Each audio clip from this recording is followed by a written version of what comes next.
Why would he do that? From then, I was like, I couldn't believe it.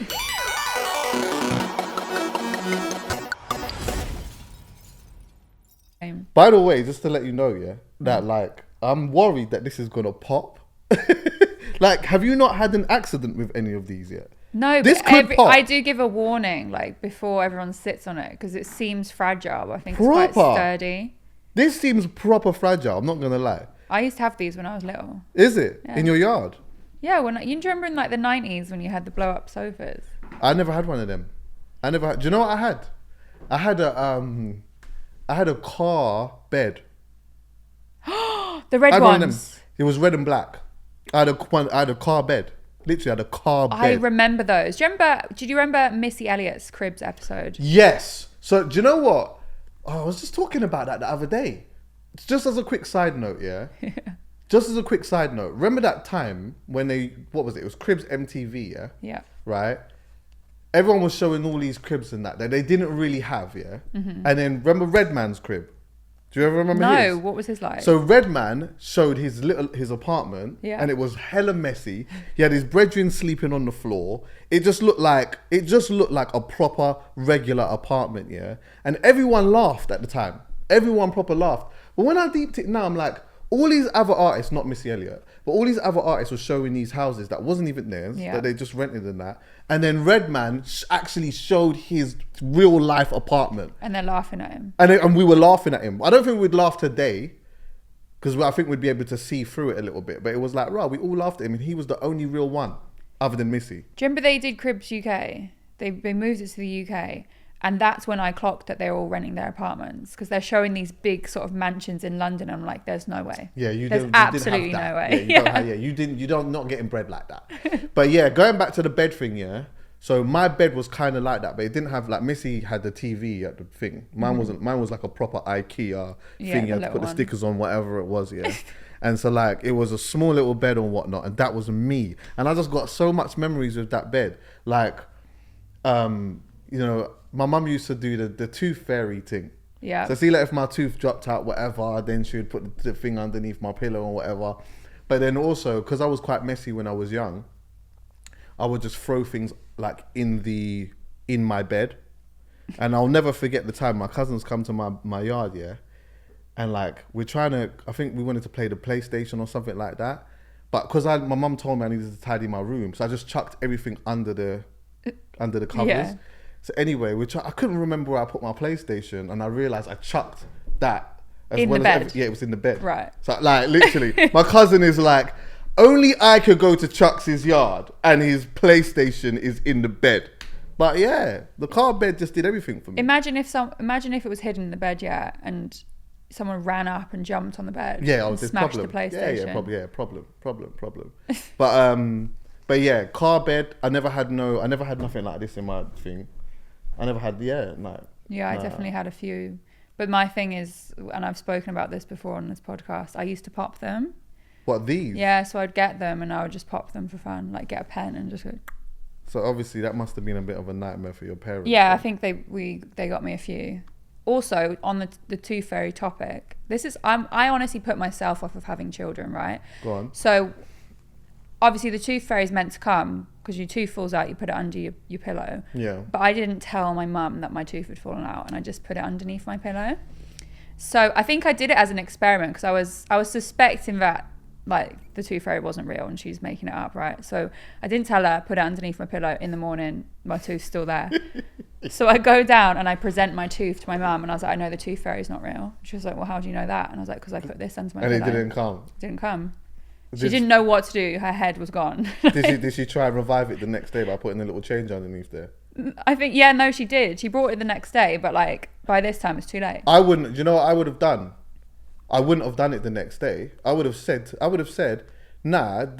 From what I know, I would have said to my child, look, I don't know this for a fact, but from what I do know, that they don't always, sometimes they can be a bit late because there's a lot of teeth that they need to get round to doing. Mm-hmm. So sometimes you might get it a little bit late. So then I would put it there a week and a half later.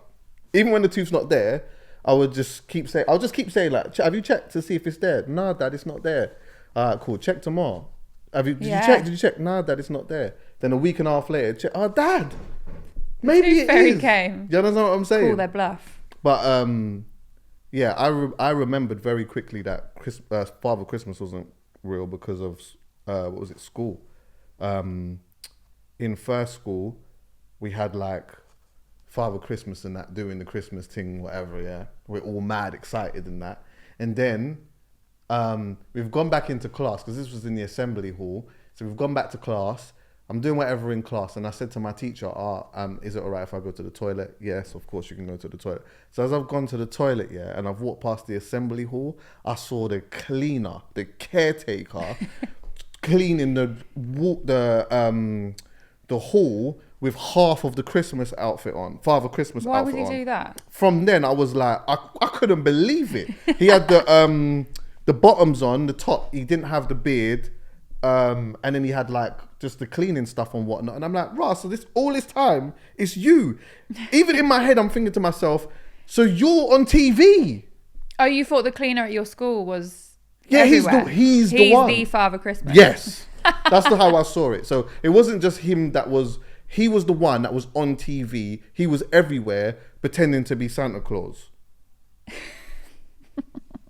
Also, why is the cleaner still got the costume on when you work in a school with loads of little kids? Surely you might run the risk that someone dumb. like you would see it. Yeah, that was dumb. Do you know what? Thinking about it now, maybe he was just, like employed to do this job, yeah, and he might have just had something to do like at a certain time, but he still needed to clean. So it was like, you know what? Like, let's just say, for example, he might have had a date at a certain time, like a lunch date or an afternoon date or whatever. So boom, let me just do the Santa Claus thing quickly. Obviously, my main job is that I've got to clean as well. So he's done the job. It's run over because the kids are mad excited, all of that stuff. Then as it's run over, the kids have gone back into class. He needs to quickly thing. So he's quickly done it. Then he's going to change, boom, go and check his gal. But I've just caught him in the process of when he was in there. Trying to be efficient. Right. Yeah. Do you understand what I'm saying? Mm-hmm. So yeah, I can't knock him for that, but that ruined everything for me. I caught my mum delivering my presents during the night. When I think I was 8 or 9, and I'm a light sleeper, so anything. I don't know how I'd gone that long without realising. And I just see her creeping in with the presents. But I didn't say anything. I lay there still and just opened my eyes and then shut them. And then in the morning, I went downstairs and I was like, I know Father Christmas isn't real. She's like, how do you know that? And I was just like, I saw you delivering my presents. And then what did she say? And then she didn't know what to say. She was like, well, maybe he was just busy. The next year, it's 7 a.m. Where are my presents? They'd slept. My mum forgot to wake up and deliver my presents. Oh, no. So I had to go to her room and be like, Mum, Father Christmas hasn't come. She was like, go back to bed and he'll come. 10 minutes later, she rocks up with my present. It's too much responsibility being a parent like that. I think I'd just tell them early on and be like, look.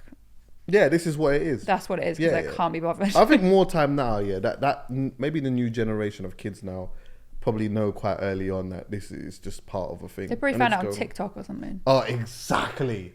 Oh my God, exactly. Do you know what? That is nuts actually, because that can destroy everything, not destroy, but make everything just super real for them. Because, like as a kid back in the day, I'm being one of them back in the day people, it's like, you just didn't know anything other than what was just around you really. Mm-hmm. Now you could just do this and I can see what Prince Charles's youths having for Christmas and what's going on in their house. Yeah. Or, do you understand what I'm saying? Like, I could see bare stuff. I know. Back in the day. Yeah, back in the day. When things were good. Yeah, back in the day.